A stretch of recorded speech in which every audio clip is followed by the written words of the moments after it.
BRICS வைத்த வெடி மளமளவென சரிந்த அமெரிக்க டாலரின் மதிப்பு. ட்ரம்புக்கு இது தேவைதான். வரி விஷயத்தில் இந்தியா உட்பட உலக நாடுகளுக்கு அமெரிக்கா கிளியை ஏற்படுத்தி வருகிறது. இந்த நிலையில் பிரிக்ஸ் நாடுகளின் நடவடிக்கையால் அமெரிக்க டாலரின் மதிப்பு குறைய தொடங்கியுள்ளது. இது ட்ரம்புக்கு மேலும் நெருக்கடியை ஏற்படுத்தியிருக்கிறது. அமெரிக்காவின் முதுகெலும்பாக டாலரை இருக்கிறது. இந்த டாலரை உலகம் முழுவதும் பொதுவான நாணயமாக மாற்ற அமெரிக்கா தொடர்ந்து முயற்சிக்கிறது. இதைத்தான் பிரிக்ஸ் நாடுகள் எதிர்த்து களமாடியுள்ளன. ஒவ்வொரு நாடும் குறிப்பிட்ட அளவுக்கு வெளிநாட்டு கரன்சியை கையிருப்பு வைத்திருக்கும்.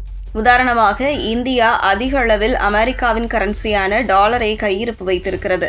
டாலரை வைத்துதான் அரபு நாடுகளுடன் வர்த்தகம் செய்ய முடியும். ஐரோப்பிய நாடுகளுடன் வர்த்தகம் செய்யவும் டாலர் தேவை. எனவே டாலரை வைத்திருக்கிறோம். இதை அந்நிய செலாவணி கையிருப்பு என்று சொல்வார்கள். ஆனால் சமீப காலமாக இந்த டாலர் கையிருப்பை பிரிக்ஸ் நாடுகள் குறைக்க தொடங்கியுள்ளன. அமெரிக்க டாலருக்கு பதிலாக யூரோ, ஜப்பானிய யென், பிரிட்டிஷ் பவுண்ட் போன்ற சர்வதேச கரன்சியையும் தங்கள் சொந்த நாட்டு கரன்சியையும் அதிகம் பயன்படுத்த தொடங்கியுள்ளன. இதைத்தான் கையிருப்பு பல்வகைப்படுத்துதல் சொல்கிறார்கள்.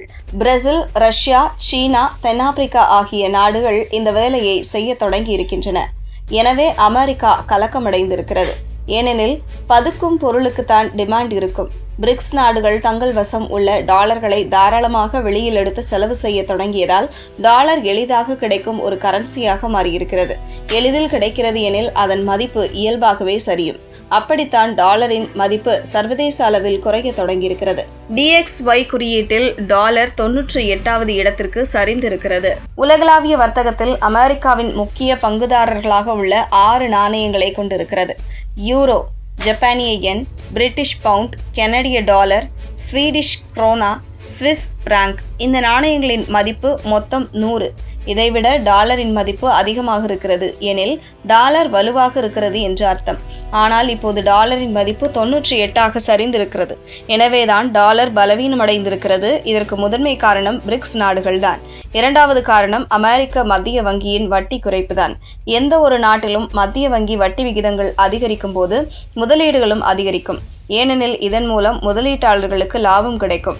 அமெரிக்கா மத்திய வங்கி வட்டி விகிதங்களை அதிகரிக்கிறது எனில் பிற நாட்டைச் சேர்ந்தவர்கள் தங்கள் கரன்சியை டாலராக மாற்றி பத்திரங்களில் முதலீடு செய்வார்கள்.